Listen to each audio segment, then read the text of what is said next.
समंदर की गहराइयों में, जहां मिर्जान के खूबसूरत महल थे, एक नन्ही जलपरी रहती थी जिसका नाम मिर्सिया था। उसकी चमकीली दुम और रेशमी बाल थे जो समंदर की लहरों में झूमते थे। मिर्सिया का सबसे अच्छा दोस्त शहजादा ज़रियून था, जो ज़मीन पर रहता था। ज़रियून एक बहादुर और नेक दिल शहजादा था जिसके पास जादुई ताकतें थीं। वो समंदर के जानवरों से बात कर सकता था और हवा में उड़ भी सकता था। मिर्सिया और ज़रियून अक्सर समंदर के किनारे मिलते थे और घंटों बातें करते थे। मिर्सिया उसे समंदर की कहानियां सुनाती और ज़रियून उसे ज़मीन पर होने वाले वाक़यात बताता। उनकी दोस्ती बहुत गहरी थी।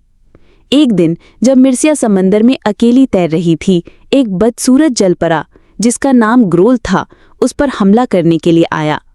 ग्रोल एक खौफनाक और बुरी रूह वाला जलपरा था जो दूसरों को परेशान करने में खुश होता था। उसने मिर्सिया को पकड़ने की कोशिश की ताकि उसे अपने साथ ले जा सके। मिर्सिया बहुत डर गई और मदद के लिए पुकारने लगी। ज़रियून जो साहिल पर मौजूद था ने मिर्सिया की चीख सुनी।